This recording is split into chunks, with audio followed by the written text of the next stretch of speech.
नया क्लेवर, नया अंदाज। आप देख रहे हैं देश का number 1 digital news channel Soni news. पैनी नजर तीखी। 10.5 बिस्वा जमीन की रजिस्ट्री करवाकर अमेठी सांसद व केंद्रीय मंत्री श्रीमती स्मृति जुबिन ईरानी बनी मालकिन। अमेठी सांसद व केंद्रीय महिला व बाल कल्याण मंत्री श्रीमती स्मृति जुबिन ईरानी ने आज एक दिवसीय दौरे पर पहुंचकर कांग्रेस के गढ़ अमेठी ने अपना स्थायी ठिकाना बनाते हुए आज 130 एकड़ 10.5 बिस्वा जमीन की रजिस्ट्री अपने नाम कराई। श्रीमती स्मृति ईरानी अमेठी के मुख्यालय गौरीगंज में उप निबंधक कार्यालय में पहुंचकर टांडा बांदा राष्ट्रीय राजमार्ग पर बने मदर डेयरी प्रोजेक्ट के सामने स्थित जमीन की रजिस्ट्री 12,10,000 रुपए में कराई, जिसमें 5,800 का स्टाम्प लगा। रजिस्ट्री के दौरान जिलाधिकारी अरुण कुमार समेत के प्रशासन के अधिकारी भी मौजूद थे।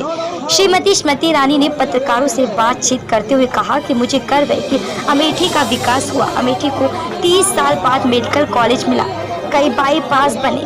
मेरा सौभाग्य है कि मुझे अमेठी के लोगों के लिए काम करने का मौका मिला। श्रीमती ईरानी ने कहा कि उन्होंने अमेठी में सैनिक स्कूल भी बनवाए। उन्होंने कहा कि चुनाव के दौरान अमेठी की जनता का सवाल था कि आज तक 30 साल से यहाँ का कोई सांसद यहाँ रहकर काम नहीं किया और आज मेरा ये सौभाग्य है कि मुझे अपना घर बनाने का मौका मिला। उन्होंने कहा कि आज तक मैं किराए में मकान में रह रही थी, लेकिन अब अपना घर बनवा कर रहूंगे, अमेठी के लोगों के पास उपलब्ध रहूंगे। श्रीमती स्मृति जुबिन ईरानी ने कहा कि मैंने अपने कार्यकाल के 1.5 साल के भीतर ही ये वादे पूरे किए, जिसकी वजह से ईश्वर की असीम कृपा मुझ पर है। कोरोना काल में मैंने अमेठी के लिए जिला प्रशासन के साथ चौपाल लगवाई और जनता से हमेशा जुड़ी रही। लोकसभा की उम्मीदवार के नाते अमेठी की जनता ने 5 विशेष मुझसे कार्य कहे थे। एक कार्य मेडिकल कॉलेज बनाने का।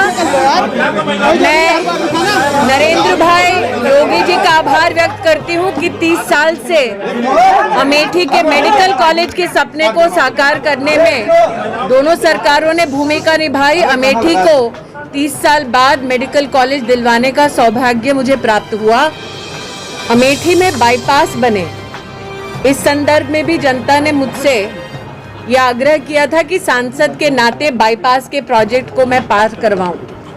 ये मेरा सौभाग्य है कि बाईपास का काम भी नरेंद्र मोदी जी और योगी जी की सरकार के सहयोग से अमेठी को प्राप्त हुआ। अमेठी में सैनिक स्कूल बने, इस संदर्भ में भी केंद्र और प्रदेश की सरकार के समन्वय से अमेठी को ये सौगात मिली।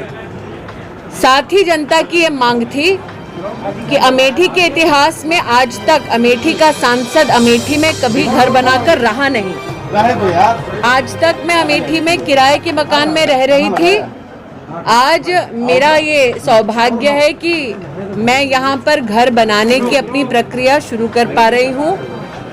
अब तक मेरे संसदीय कार्यकाल का 2 वर्ष भी पूरा नहीं हुआ, तब भी इन 1.5 वर्षों के अंतराल में मैं ये दिए हुए वचनों को पूरा कर पाई हूँ, इसलिए प्रभु की मुझ पर असीम कृपा रही है। कब से घर बनेगा, कब तक बन जाएगा?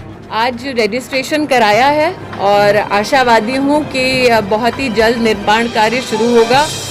गांव के सभी नागरिकों की अभिलाषा थी कि भूमि पूजन के दिन घर के उस प्रांगण में, उस जगह पर वो स्वयं पधार कर आएँ और आशीर्वाद दें। तो आज मैंने सभी जो हमारे ग्रामीण अंचल के पदाधिकारी हैं, हमारे जितने कार्यकर्ता हैं, उन सबसे आग्रह किया है कि वो सब मिलकर एक तारीख सुनिश्चित करेंगे जिसमें गांव के सभी लोगों को आमंत्रित किया जाएगा, ताकि जिसको दीदी कहा है तो कम से कम दीदी के घर का शिलान्यास जब होगा तो गांव के सभी नागरिक उसमें अपना सहयोग देंगे, अपनी उपस्थिति देंगे। बहुत बहुत पॉलिटिकल मैसेज है कि वो अभी तक यहाँ घर नहीं बनाया और आपने यहाँ घर। देखिए, अमेठी का जितना प्रेम, जितना आशीर्वाद मुझे मिला, उसके पीछे लोगों की मंशा ये थी कि कम से कम सांसद जो है वो उपलब्ध रहे। कोरोना काल में हम न्याय पंचायत वार जिला प्रशासन के साथ ई-चौपाल लगा रहे थे ताकि जनता को जिला मुख्यालय तक ना आना पड़े। कोरोना से पहले भी न्याय पंचायत वार मैं स्वयं दीदी आपके द्वार कार्यक्रम के माध्यम से जिला प्रशासन के प्रतिनिधियों के साथ गांव-गांव, पात-पात जाती, लेकिन जनता के मन में जो एक प्रश्न था कि क्या अमेठी का कभी ऐसा सांसद होगा जो गांव खेड़े तक संसदीय कार्यकाल में अपने पहुंचेगा, कम से कम मैं अपने आप को खुशनसीब समझती हूं कि उस अभिलाषा को भी मैं पूरा कर पाई। मैम पुडुचेरी में सरकार जो अपना थैंक यू मैम। न्यूज पाने के लिए हमें फेसबुक, ट्विटर, यूट्यूब और व्हाट्सएप पर हमें सब्सक्राइब करें और फॉलो करें आपका अपना web news channel Soni news.